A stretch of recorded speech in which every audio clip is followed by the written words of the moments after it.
പിറ്റേന്ന് തിരുവോണമായിരുന്നു. തിരുവോണത്തിന് ഗൗരി ചന്തുവിനെ അങ്ങോട്ടേക്ക് ചെല്ലാൻ ക്ഷണിച്ചു. ഇത്തവണ ദേവിയും കൃഷ്ണനും മനുവും തിരുവോണം ആഘോഷിക്കുന്നത് ഗൗരിയുടെ വീട്ടിലാണ്. ചന്തു നളിനിയോട് പറഞ്ഞ് ഉണ്ണിയുടെ വീട്ടിലേക്ക് പോകാനിറങ്ങി. കസവിന്റെ ഒരു ചുരിദാറായിരുന്നു അവളുടെ വേഷം. തിരുവോണത്തിന് അവിടെ പോയി ആഘോഷിക്കണോ ചന്തു? നമുക്കിവിടെ ആഘോഷിച്ചാൽ പോരെ? അവിട്ടത്തിനും ചതയത്തിനും ഒക്കെ അവിടെ പോയാൽ പോരെ? രാവിലെ ഭക്ഷണം പോലും കഴിക്കാതെ ഉണ്ണിയുടെ വീട്ടിലേക്ക് പോകുന്ന ചന്തുവിനെ കണ്ട് സരോജിനി അവളുടെ അരികിലേക്ക് വന്ന് ചോദിച്ചു. എന്നാൽ അത് കേട്ടതും ചന്തുവിന്റെ മനസ്സിൽ പുച്ഛം നിറഞ്ഞു.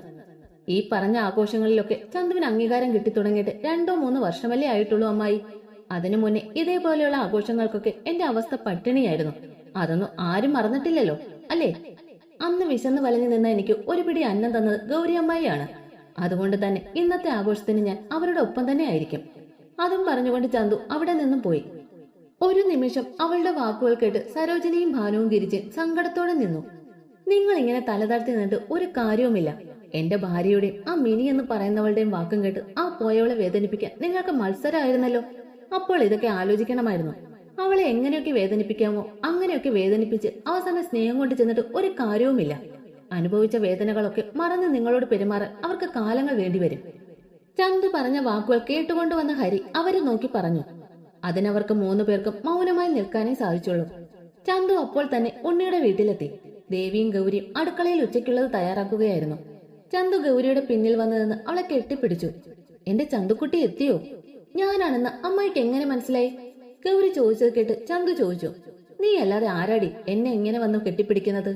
ഗൗരി പറഞ്ഞത് കേട്ട് അവൾ ഒന്ന് പുഞ്ചിരിച്ചു. മോള് രാവിലെ ഭക്ഷണം കഴിച്ചോ? ദേവി ചോദിച്ചു. ഇല്ല. എന്നാ വാ കഴിക്കാം. ഞങ്ങൾ എല്ലാവരും കഴിച്ചു. ഇനി നീയും ഉണ്ണിയും മാത്രമേ കഴിക്കാനുള്ളൂ. അതും പറഞ്ഞ് ദേവി അവൾക്ക് പ്ലേറ്റിൽ ഇഡ്ഡലിയും സാമ്പാറും വിളമ്പി. ചന്തു കഴിച്ചുകൊണ്ടിരിക്കുമ്പോഴാണ് ഉണ്ണി വന്ന് കയറിയത്. പിന്നാലെ മനുവും ഉണ്ട്. ഉണ്ണി ചന്തുവിനെ കണ്ടതും അവളുടെ എതിർവശത്ത് വന്നിരുന്നു. ചന്തു മുഖമുയർത്തി അവനെ നോക്കിയൊന്ന് ചിരിച്ചു. തിരിച്ചവനും. ഗൗരി അവന് ഭക്ഷണം വിളമ്പി. ഇരുവരും സന്തോഷത്തോടെ ഭക്ഷണം എല്ലാം കഴിച്ചു. ഉച്ചയ്ക്ക് എല്ലാവരും ചേർന്നാണ് സദ്യ തയ്യാറാക്കിയത്. ഇടയ്ക്ക് ദേവി അടുക്കളയിലെ ജനാലയിലൂടെ പുറത്ത് വാഴയില മുറിച്ചുകൊണ്ടിരിക്കുന്ന ഉണ്ണിയെയും ചന്തുവിനെയും കണ്ടു. ദേവി ഗൗരിക്ക് ആ കാഴ്ച കാണിച്ചു കൊടുത്തു. ഇത് സ്ഥിരമല്ലേ? വിശേഷ ദിവസം അവൾ ഇവിടെ വരുമ്പോൾ അവൻ അവളെ ഇല മുറിക്കാൻ വിളിച്ചുകൊണ്ട് പോകും. ഗൗരി ഒരു ചിരിയോടെ ദേവിയെ നോക്കി പറഞ്ഞു. ഇവർ തമ്മിൽ സ്നേഹത്തിലാണെന്ന് കൃഷ്ണേട്ടൻ പറഞ്ഞപ്പോൾ സത്യത്തിൽ എനിക്ക് വിശ്വസിക്കാൻ സാധിച്ചില്ല ഗൗരി. അത് കേട്ടതും ഗൗരി ഒന്ന് ചിരിച്ചു.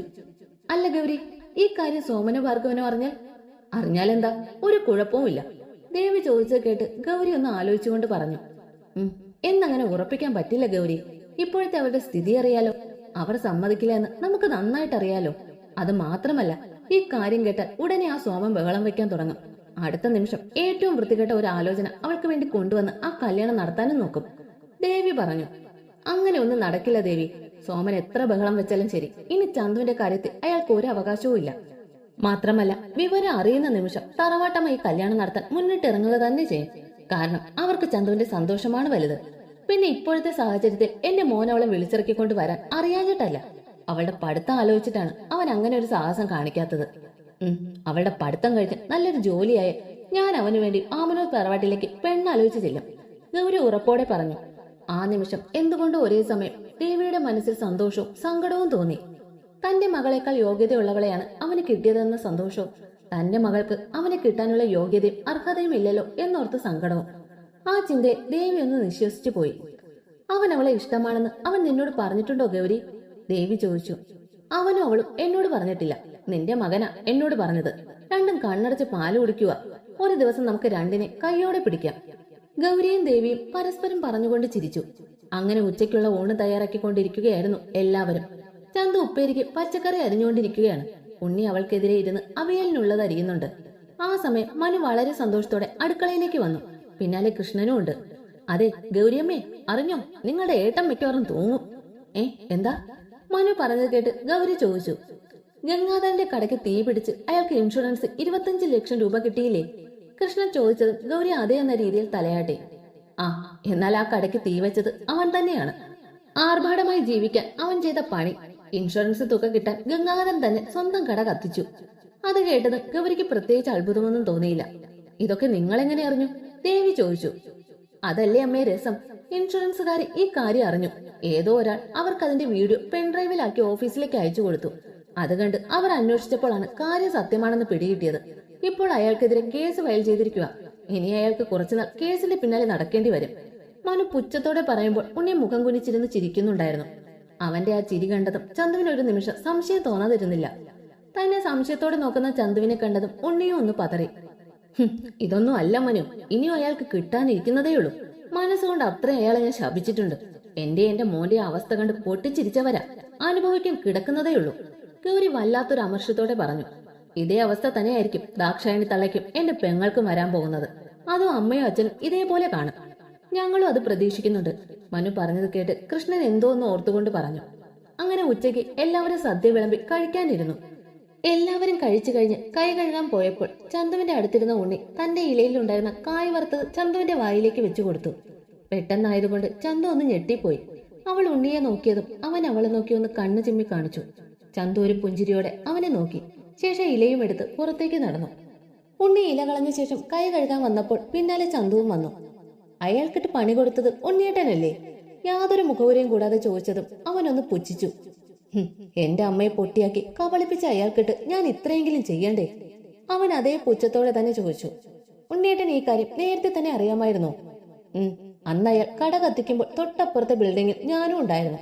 അവിടെ CCTV ഉള്ള കാര്യം അയാൾ മറന്നു. ഇന്നലെ പോയി അവിടുത്തെ CCTVയിൽ നിന്നും ഞാൻ ആ എടുത്ത വിഷ്വൽസ് ഇങ്ങെടുത്തു. എന്നിട്ട് ഇൻഷുറൻസ് ഓഫീസിലേക്ക് അയച്ചു കൊടുത്തു. പിന്നെ ഇനി നീ ഇത് ചെന്ന് ആരോടും പറയാൻ നിൽക്കണ്ട. അവൻ അവളെ നോക്കി ഗൗരവത്തോടെ പറഞ്ഞു. ഇല്ല, ഞാൻ പറയുന്നില്ല. ഉണ്ണിടാ. പെട്ടെന്ന് മനു അങ്ങോട്ട് വന്ന് ഉണ്ണിയെ വിളിച്ചു. എന്താടാ? നിന്നെ കാണാൻ കുറച്ചുപേര് വന്നിട്ടുണ്ട്. ആര്? മനു പറഞ്ഞു കേട്ട് അവൻ സംശയത്തോടെ ചോദിച്ചു. നീ വാ, അവിടെ വരുമ്പോൾ കാണാം. അതും പറഞ്ഞ് മനു ഉണ്ണിയെയും കൂട്ടി ഉമ്മറത്തേക്ക് നടന്നു. അവരുടെ പിന്നാലെ ചന്തുവും ചെന്നു. ഉണ്ണി ഉമ്മറത്തേക്ക് വരുമ്പോൾ ദേവിയുടെയും കൃഷ്ണന്റെയും ഗൗരിയുടെയും മുന്നിലിരിക്കുന്നവരെ കണ്ട് അവന്റെ കണ്ണുകളൊന്ന് കുറുകി. വായനശാലയിലെ അംഗങ്ങളായിരുന്നു അത്. അവരും ഉണ്ണിയെ കണ്ട് എഴുന്നേറ്റു. അവന്റെ പിന്നാലെ വരുന്ന ചന്തുവിനെ കണ്ട് എല്ലാവർക്കും അത്ഭുതം തോന്നി. അവൾ എന്താ അവിടെ എന്ന ചിന്തയായിരുന്നു അവർ ഓരോരുത്തരുടെയും മനസ്സിൽ. മൈശാഖൻ ഉണ്ണിയെ കണ്ട് ഒന്ന് ചിരിക്കാൻ ശ്രമിച്ചുവെങ്കിലും അത് പാടെ പരാജയപ്പെട്ടു പോയി.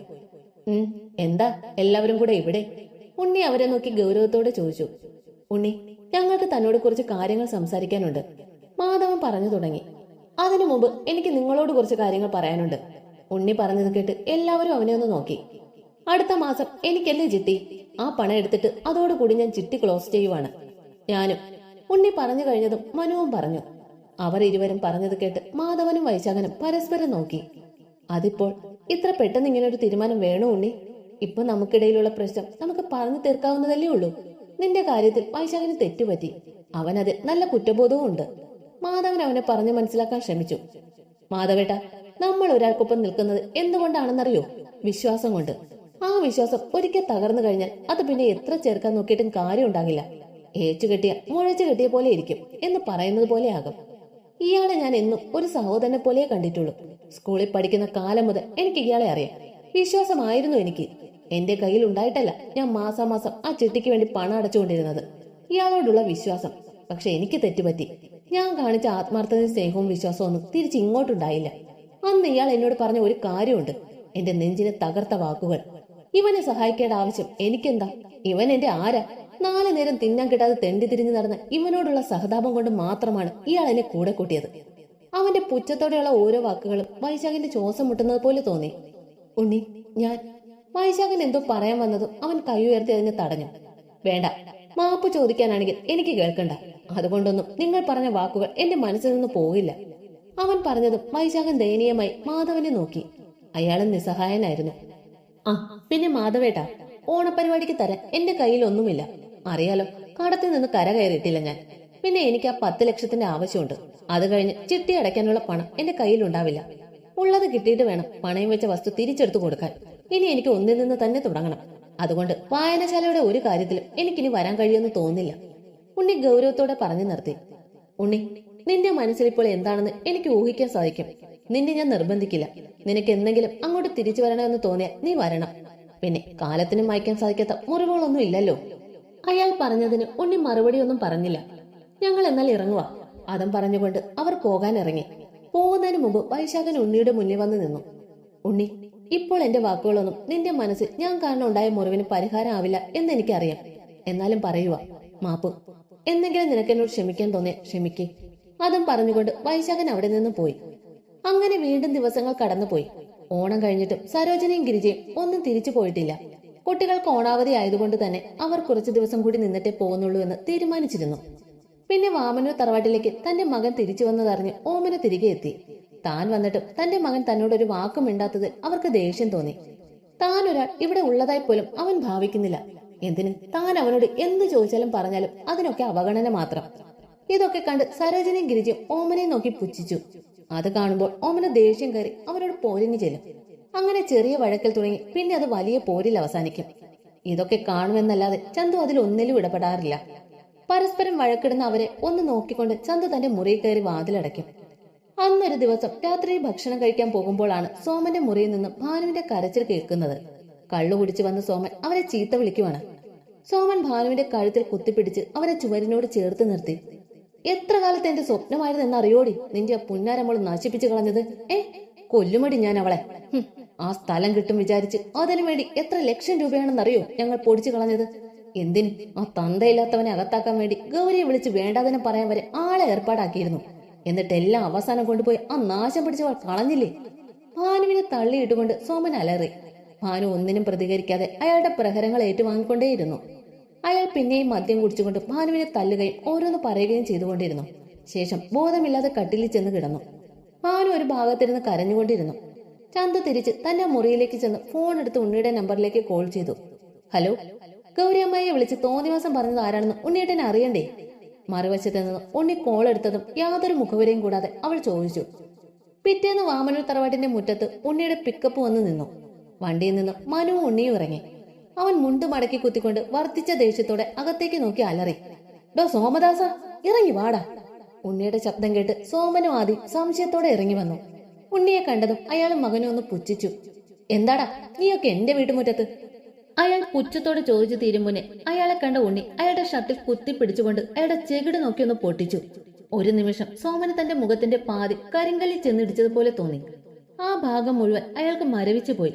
ഒന്നും കൃത്യമായി കേൾക്കാൻ പോലും സാധിക്കുന്നില്ല.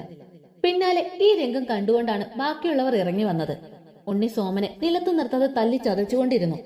അച്ഛനെ തല്ലുന്നത് കണ്ട ആദി ഉണ്ണിയുടെ നേരെ പാഞ്ഞു വന്നതും മനു അവനെ പിടിച്ചു വെച്ച് അവനെ തല്ലാൻ തുടങ്ങി. ഇതൊക്കെ കണ്ടതും ഓമനെ ബഹളം വെച്ച് കരയാൻ തുടങ്ങി. ഉണ്ണിയെ തടയാൻ മുന്നോട്ട് കാലുവെച്ച് ഹരിയെ ചന്തു തടഞ്ഞു. അവളുടെ ആ പ്രവൃത്തിയിൽ ഹരിയും ജിത്തും ചന്തുവിനെ ഞെട്ടലോടെ നോക്കി. വേണ്ട വലിയച്ച, ഉണ്ണിയേട്ടനെ തടയാൻ നിൽക്കണ്ട. സ്വന്തം അമ്മയുടെ സ്ത്രീത്വത്തിനെ അപമാനിച്ചവനെ ശിക്ഷിക്കുന്ന മകനാണ്. നമ്മൾ വിചാരിച്ചാൽ അതിന് തടയാൻ പറ്റില്ല. ചന്തു പറഞ്ഞത് കേട്ട് ഹരിക്കും ജിത്തും അവിടെ തന്നെ നിന്നു. അപ്പോഴേക്കും അച്ഛനെയും മകനെയും മാറി മാറി ഉണ്ണി കൈകാര്യം ചെയ്തു. ഇരുവർക്കും അത്യാവശ്യം നന്നായി തന്നെ പരിക്കുകൾ കിട്ടി. സംഹാരരുദ്രനെ പോലെ നിൽക്കുന്നവനെ കണ്ട് അയാൾ പേടിച്ചു വിറച്ചു. നീ ഈ കൈ കൊണ്ടല്ലേടാ എന്റെ അമ്മയെ അപമാനിക്കുന്നതിന് വേണ്ടിയുള്ള പണം അവർക്ക് എറിഞ്ഞു കൊടുത്തത്. ഇനി നിനക്ക് കുറച്ചു നാളത്തേക്ക് ഈ കൈ വേണ്ട. അതും പറഞ്ഞുകൊണ്ട് ഉണ്ണി സോമന്റെ വലതു കൈ തിരിച്ചൊടിച്ചു. അയാൾ അലറി കരഞ്ഞു. അയാളുടെ അലർച്ച കേട്ടതും എല്ലാവരും പേടിച്ചു. ഇനി നിനക്ക് ഒരിക്കലും ഒരു സ്ത്രീയെ അപമാനിക്കാൻ തോന്നരുത്. അതും പറഞ്ഞുകൊണ്ട് അവൻ വീണ്ടും അയാളെ പ്രഹരിച്ചുകൊണ്ടിരുന്നു. നിർത്ത്! പെട്ടെന്ന് തറവാട്ടമ്മയുടെ ശബ്ദം കേട്ടതും സോമനെ തല്ലാൻ ഉയർത്തിയ ഉണ്ണിയുടെ കൈ നിശ്ചലമായി. അവൻ മുഖമുയർത്തി അവരെ ഒന്ന് നോക്കി. അവന്റെ മുഖത്ത് ദേഷ്യം കണ്ടതും ഒരു നിമിഷം അവർക്ക് തന്റെ ഭർത്താവിന്റെ ദേഷ്യം ഓർമ്മ വന്നു. അവർ മുറ്റത്തേക്ക് ഇറങ്ങി ഉണ്ണിയുടെ അടുത്തേക്ക് ചെന്നു. ഈ കിടക്കുന്നവൻ നിന്നെ ദ്രോഹിച്ചിട്ടുണ്ടെന്ന് എനിക്കറിയാം. പക്ഷെ ഇങ്ങനെ വീട്ടിൽ കയറി വന്ന് ഇവനെ നീ തല്ലണമെങ്കിൽ അതിന് മാത്രം ഇവൻ എന്താ ചെയ്തത്? അവർ ഉറച്ച ശബ്ദത്തോടെ ചോദിച്ചു. കുറച്ച് ദിവസങ്ങൾക്ക് മുമ്പ് എന്റെ അമ്മയുടെ ഫോണിലേക്ക് ഒന്ന് രണ്ട് ഫോൺ കോളുകൾ വന്നു. പണത്തിന് അത്യാവശ്യം ഉണ്ടെങ്കിൽ എന്റെ അമ്മയെ. ഉണ്ണി കണ്ണുകൾ അടച്ച് മുഷ്ടി ചുരുട്ടിപ്പിടിച്ച് ദേഷ്യം നിയന്ത്രിച്ചു. ബാക്കി പറയാൻ അവന് സാധിക്കുന്നുണ്ടായിരുന്നില്ല. അവൻ പറഞ്ഞത് കേട്ട് ചന്തു ഒഴികെ ബാക്കിയുള്ളവരെല്ലാം ഞെട്ടി. അന്നീ നിൽക്കുന്ന നിങ്ങളുടെ മകനാണ് പണം കൊടുത്ത് ഇയാളുടെ ശിങ്കിടികളെ കൊണ്ട് എന്റെ അമ്മയെ വിളിപ്പിച്ചത്. അവൻ ദേഷ്യത്തോടെ പറഞ്ഞത് നളിനിയമ്മ ദേഷ്യത്തോടെ മുറ്റത്ത് വേദന കൊണ്ട് പുളഞ്ഞു കിടക്കുന്ന തന്റെ മകനെ ഒന്ന് നോക്കി. സോമൻ ആ നിമിഷം തന്റെ അമ്മയെ നോക്കാൻ കഴിഞ്ഞില്ല. അപ്പോഴേക്കും ഉണ്ണി അയാളുടെ മുഖത്ത് കുത്തിപ്പിടിച്ചു. ഇനി നീ ഞങ്ങളെ ഉപദ്രവിക്കാൻ വന്നാൽ നിന്നെ ഞാൻ ജീവിതകാലം മുഴുവൻ തളർത്തി കിടത്തും. എന്നെ കൊണ്ടത് ചെയ്യിക്കരുത്. അവൻ അയാളുടെ കവളിൽ ആഞ്ഞടിച്ചുകൊണ്ട് പറഞ്ഞതും അടിയുടെ ശക്തിയിൽ അയാളുടെ മുഖം ഒരു വശത്തേക്ക് ചരിഞ്ഞു പോയി. അപ്പോഴേക്കും ഉണ്ണി അയാളെ പിന്നിലേക്ക് ആഞ്ഞു തള്ളി. അയാൾ ഒരു അലർച്ചയോടെ നിലത്തേക്ക് മലർന്നു വീണു. ഉണ്ണി ദേഷ്യത്തോടെ എല്ലാവരെയും ഒന്ന് നോക്കി. അവസാനം അവന്റെ നോട്ടം ചന്തുവിൽ എത്തി നിന്നു. അവളുടെ മുഖത്ത് താൻ പറഞ്ഞ വാക്ക് പാലിച്ചതിന്റെ സംതൃപ്തിയായിരുന്നു. ഉണ്ണി ഒന്ന് നിശ്വസിച്ചുകൊണ്ട് തന്റെ വണ്ടിയിലേക്ക് പോയി കയറി. മനു ആദിക്കിട്ട് ഒന്നുകൂടെ കൊടുത്തുകൊണ്ട് ഉണ്ണിയോടൊപ്പം വണ്ടിയിൽ കയറിപ്പോയി. ആദി വളരെ ബുദ്ധിമുട്ടി എഴുന്നേറ്റ ശേഷം തന്റെ അച്ഛനെ എഴുന്നേൽപ്പിക്കാൻ സഹായിച്ചു. വേദനയോടെയാണ് സോമൻ എഴുന്നേറ്റത്. അയാൾ പേടിയോടെ തന്റെ അമ്മയെ നോക്കി. നീ എന്റെ മകനായി ജനിച്ചത് എനിക്കിപ്പോൾ എന്നോട് തന്നെ വെറുപ്പ് തോന്നുന്നു. സോമന്റെ മുന്നിലേക്ക് ചെന്നതെന്നുകൊണ്ട് നളിനിയമ്മ ഇടർച്ചയോടെ പറഞ്ഞു. ഇനി ഇതിന്റെ പേരിൽ നീ ഉണ്ണിക്കെതിരെ ഒരു ചെറുവിരലെങ്കിലും അനയ്ക്കാം. നിനക്കെതിരെ പോലീസ് സ്റ്റേഷനിൽ കേസിന് പോകുന്നത് ഞാനായിരിക്കും. പിന്നെ നീ പുറം ലോകം കാണില്ല. നിന്നെ ജനിപ്പിച്ച നിന്റെ അമ്മയാ പറയുന്നത്. അതും പറഞ്ഞുകൊണ്ട് അവർ അകത്തേക്ക് നടന്നു. പോകുമ്പോൾ സാരിത്തലപ്പ് പൊത്തി കരയുന്ന ഭാനുവിനെ അവർ സഹതാപത്തോടെ ഒന്ന് നോക്കി. എവിടേക്കെങ്കിലും എടുത്തുകൊണ്ട് പോടാ ഇവനെ, ഹരി ആദ്യം നോക്കി അലറിക്കൊണ്ട് പറഞ്ഞു. അങ്ങനെ സോമനെ 2-3 ദിവസത്തേക്ക് ഹോസ്പിറ്റലിൽ അഡ്മിറ്റ് ചെയ്തു. സോമനെ നോക്കാൻ ഭാനുവിന് നിൽക്കേണ്ടി വന്നു. കാരണം ആദ്യം വൈകാതെ തന്നെ അടികൊണ്ട വേദനയിൽ അഡ്മിറ്റായി. എന്നാലും ചന്തു, നീ സ്വന്തം തന്തയ്ക്ക് തന്നെ ഓണത്തല് വാങ്ങി കൊടുത്തല്ലോ. വൈകുന്നേരം മാളുവിന്റെ വീട്ടിൽ ചെന്ന് അവളോട് കാര്യങ്ങൾ പറഞ്ഞതും മാളു അവളോട് പൊട്ടിച്ചിരിച്ചുകൊണ്ട് പറഞ്ഞു. അത് കേട്ടതും ചന്തു ഒന്ന് ചിരിച്ചു. അയാൾക്കും അയാളുടെ മകന് കിട്ടിയതെല്ലാം കുറഞ്ഞു പോയതേ ഉള്ളൂ. പണ്ട് ഇതേപോലെ നിന്നെ തല്ലി രസിച്ചവരല്ലേ, ഇനി കുറച്ച് അനുഭവിക്കട്ടെ, മാളു പുച്ഛത്തോടെ പറഞ്ഞു. അയാൾ ഇനിയും അനുഭവിക്കാൻ കിടക്കുന്നുണ്ട് മാളു ചേച്ചി. അയാൾ ഈ ജന്മം ചെയ്ത പാപം അത്രയ്ക്കുണ്ട്. ചെയ്തു കൂട്ടിയ പാപത്തിന്റെ ശിക്ഷ ഈ ലോകം വിട്ട് പോകുന്നതിന് മുമ്പ് തന്നെ അയാൾ അനുഭവിക്കും. ചന്തു അമർഷം അടക്കിക്കൊണ്ട് പറഞ്ഞു. പിറ്റേന്ന് വൈകുന്നേരം ജിത്തു നേരത്തെ തന്നെ ഓഫീസിൽ നിന്ന് വന്നു. അച്ഛമ്മേ, അച്ഛ, അമ്മായി, അഭി, ഇന്ദ്ര, ചന്തു, എല്ലാവരും വേഗം വാ. ജിത്തുവിന്റെ വിളി കേട്ട് എല്ലാവരും പരിഭ്രമത്തോടെ ഇറങ്ങി വന്നു. ജിത്തു, എന്താടാ കാര്യം? നീ എന്തിനാ ഇങ്ങനെ ബഹളം വെക്കുന്നത്? എന്തിനാ എല്ലാവരെയും വിളിച്ചത്? ജിത്തുവിന്റെ മുഖത്തെ വെപ്രാളവും പരിഭ്രമവും കണ്ട് അഭി സംശയത്തോടെ ചോദിച്ചു. അപ്പോഴേക്കും ഹാളിലെത്തിയ എല്ലാവരും കാര്യം അറിയാനായി അവനെ നോക്കി. ജിത്തു TV ഓൺ ചെയ്ത് ന്യൂസ് ചാനൽ വെച്ചു. അച്ഛാ, അച്ഛമ്മേ, ചന്തു, ഇത് നോക്ക്. ജിത്തു ഒരു കിതപ്പോടെ അവരെ നോക്കിക്കൊണ്ട് പറഞ്ഞു. എല്ലാവരുടെയും കണ്ണുകൾ TVയിലേക്ക് പോയി. പാലക്കാട് സ്ത്രീധന കൊലപാതകം. പൂർണ്ണ ഗർഭിണിയായ ഭാര്യയെ ഭർത്താവ് വീട്ടുകാരുടെ സഹായത്തോടെ പെട്രോൾ ഒഴിച്ച് കൊലപ്പെടുത്തി. പോലീസ് പ്രതിയുടെ കുടുംബത്തിനെ അറസ്റ്റ് ചെയ്തു. TVയിൽ പ്രതിയുടെ ഫോട്ടോ കാണിച്ചു. പിന്നെ കാണിച്ച ബാക്കിയുള്ളവരുടെ ഫോട്ടോസ് കണ്ടതും ചന്തു അടക്കം എല്ലാവരും ഞെട്ടിവിറച്ചു. ഇത് അവരല്ലേ ചന്തുവിന് വേണ്ടി ഇവിടെ വന്ന് വിവാഹം ഉറപ്പിച്ചവർ? ഗിരിജ വിറയ്ക്കുന്ന കൈയോടെ TVയിലേക്ക് വിരൽ ചൂണ്ടി പേടിയോടെ പറഞ്ഞു. ആ നിമിഷം നളിനി വീഴാതെ ഇരിക്കാനായി തന്റെ മകനെ മുറുകെ പിടിച്ചു.